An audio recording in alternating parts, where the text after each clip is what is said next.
Thanks, Robert. For more on the potential impact on Biden's tax plan, let's welcome Jared Bernstein. Now I'm really worried because Jared, other people's tax plans, he wasn't the chief economist for them. So Jared, you must love this thing because it's your guy. He served as Vice President's Biden's chief economist and economic policy advisor. He's now at the Center on Budget and Policy Priorities as senior fellow and a CNBC contributor. And Adam Michel, he's senior policy analyst with the Heritage Foundation. Jared, you have a way, you're so smooth that you have a way, even with Elizabeth Warren stuff, you didn't really like it, but you say it in such a nice way that you got a couple of problems on the edges, but you think it's something we need to try to do. So you must love this one. It's like I get people like you to think I like them because I just have this, crazy technique. I know, I do that too. Anyway, and I love you. Anyway, go ahead.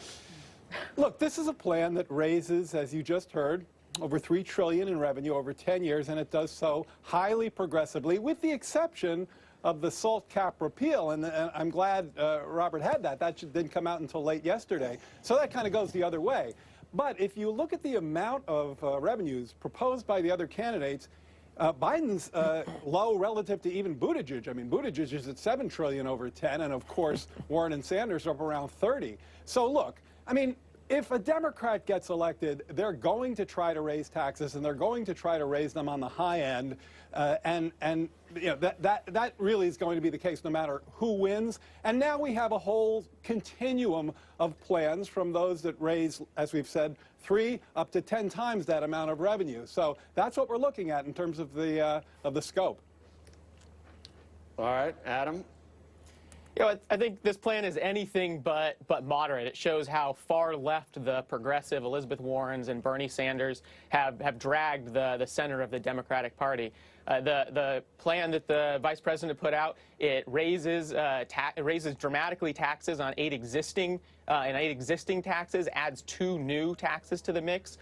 And so I think these types of tax increases, a 10% increase in revenue, it would dramatically change the economy, halting the economic progress that we're currently seeing. Adam, what do you think the increase in the corporate tax rate, what impact will that increase have on capital formation, business formation in this country? Yeah, well, there's 2 different pieces. One is the increase in the corporate rate. The second one is a new minimum tax, which gets at limiting the deductions businesses can take for new investment in the United States. These 2 things paired together would have dramatic consequences for the things that we know benefit workers the most. It's new factories, it's updated equipment, it's research and development, all here in the United States that ultimately leads to productivity increases, that leads to the wage increases that we're seeing across the board for American workers. And so every time we've seen corporate taxes go up around the world, across the U.S. states, we see the growth in workers' wages go down. And that's what I fear would come under this proposal. So look, we took us about 60 seconds, but we're now having the old argument about trickle-down supply side, and I'm not going to rehearse that with this team because we've done it so many times. I will say that crummy Reagan era was so unproductive for the United States. Your revisionist history, supply side doesn't work anymore. So higher taxes are actually good, and we get good economics. Let's be specific. Exhibit A, when Trump cut the corporate rate as sharply as he did, everybody on this show told me that it was going to mean a boom for business investment. In fact, it's been nothing of the sort, and in fact, it's been a negative. Nothing to do with the trade war, slowdowns in Europe, 3.7% unemployment doesn't impress you? I will never be able to convince you that this is supply-side fairy dust, so let me talk about something else. I won't. I get that. Never. You and others, probably everybody sitting there, has expressed to me great concern about the budget deficit and the rising debt. So at the same time, you reject every single tax plan that comes down the road. Even this one, which I've already explained to you, comes in far more moderate in terms of its tax collection than any other plan out there. So I am convinced that you won't support anything in the interest of a more responsible fiscal policy. Now, I know you want to cut spending, and okay, we can talk about spending cuts, but it's surely going to have to be both at the end of the day. And I'm just a little bit aghast that you What your kind of taxes antipathy to every single tax plan that ever what kind comes of before you. taxes should we have? Do we have enough revenue, or do we need to raise revenue, and how should we do it in a way that doesn't cut off our nose despite our face? Good question. Our deficit is a figment, is a material. It materializes because we spend too much, not because we don't tax the American people enough.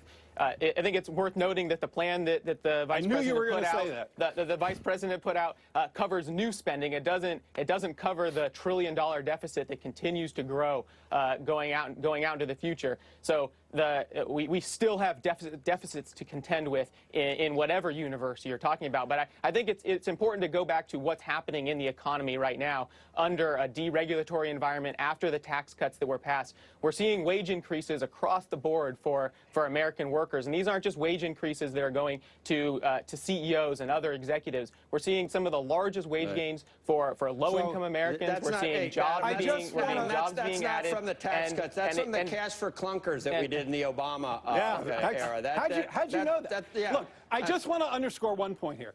You know, Adam has confessed there is absolutely no tax increase that he would sign on to. And I like the way you asked the question, Joe. You're like, look, suppose Jared. There you go again, sucking up to me like you like me. When I know you don't. I'm not sucking up. It was a very, especially for you, it was an excellent question. You had me fooled. Now I know. So I'm not going to be nice to you either. And, Adam and his colleagues on the right are simply unwilling to compromise. I'll bring spending cuts to the table. But the idea that you're going to reject Biden's tax plan, which is by far the most moderate out there, I think is a very telling and revealing sign. Relatively speaking. Look, it's easy for people to hate companies that pay zero taxes when most people actually pay taxes. But sometimes there are reasons in a given year, like, let's say, FedEx, where they invest so much that there is a certain year where they don't pay taxes. By the way, is this like an AMT? This is like an AMT for companies? That's exactly the way to look at it. We do have it on the personal side. We don't have it on the corporate side. But how do you deal with the occasional year where there are good reasons, whether it's stock-based compensation, depreciation, a big capital investment plan, how are you going to deal with the good reasons sometimes companies don't pay any taxes? Do you have allowances for that? This is a tax that comes off of the book income that companies report, like to CompuStat. And if you're reporting over $100 million to your book income, chances are you're not having one of those years. So I'm less worried about that, but it's a valid concern. Okay. I think getting at this the book income it directly hits this investment question that's so important. And anytime we're talking about rolling back the deductions businesses can take for research and development, for new factories, for enhancing the things that make American workers productive, it is incredibly problematic. Yeah. Unfortunately, again, Exhibit A, Trump tax cuts, investment, just flat as a pancake. Went up after the tax cuts before the trade war. All right.